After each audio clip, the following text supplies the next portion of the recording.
Okay, ఇంకొకటి ఏంటన్నా question? ఆస్తి తగాదాలు మీకు రేవంత్ రెడ్డి గారికి అండర్స్టాండింగ్ వల్లనే బయటకు వచ్చింది అనేది అంటే కొన్ని ప్రశ్నలకు కాలమే సమాధానం చెప్తుందన్న. ఇప్పుడు నేనేమంటున్నా అంటే ఎదురుంగ వ్యక్తి మీద ఏది పడితే అది మాట్లాడేసి తర్వాత మీరు ప్రూవ్ చేసుకోండి అనేటటువంటి విధంగా బీఆర్ఎస్ పార్టీ వాళ్ళు ప్రయత్నం చేస్తున్నారు.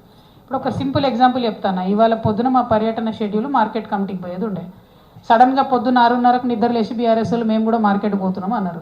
ఇన్ని రోజులు గుర్తు రాలేదా మార్కెట్? మరి ఇలా జాగృతి రాగానే పొద్దుగాలు లేచి మార్కెట్ గురుకుతాను ఎందుకో? మళ్ళీ అదే మొదలు చేయొచ్చు కదా. మీరు నిద్ర లేచి ఉంటే బాగుండేది కదా. నేను అందుకే తిరుగుతున్నా కదన్న.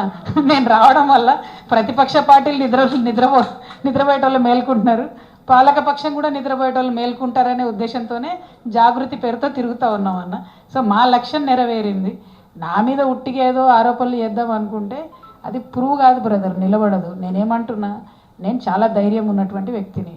నన్ను ఒక ఆడబిడ్డను తీసుకెళ్ళి ఎండాకాలంలో తిహార్ జైల్లో పెడితే 6 నెలలు వేరే వేరే వాళ్ళు అయితే డిప్రెస్ అయ్యి ఇంట్లో కూర్చుంటారు. నేను ఎందుకు ధైర్యంగా బయటకు వచ్చి ఫైట్ చేస్తున్నా? నా భుజాల మీద ఒక బరువు ఉంది. అదేంటి? తెలంగాణ ఆడబిడ్డలు భయపడకూడదు.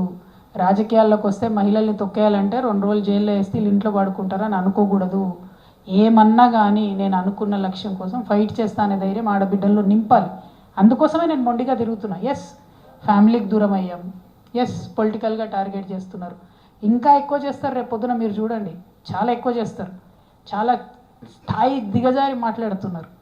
అయినా ఎందుకు ఫైట్ చేస్తున్నా? తెలంగాణ ఆడబిడ్డల బరువు నా భుజాల మీద ఉన్నది. వాళ్ళు డిప్రెస్ కావద్దు, రాజకీయాల్లో మాకు అవకాశం ఉంటుందనే కాన్ఫిడెన్స్ ఆడపిల్లలకు రావాలి. అందుకోసమే ఫైట్ చేస్తున్నా. And I will continue to fight. Thank you. జై తెలంగాణ, జై జాగృతి.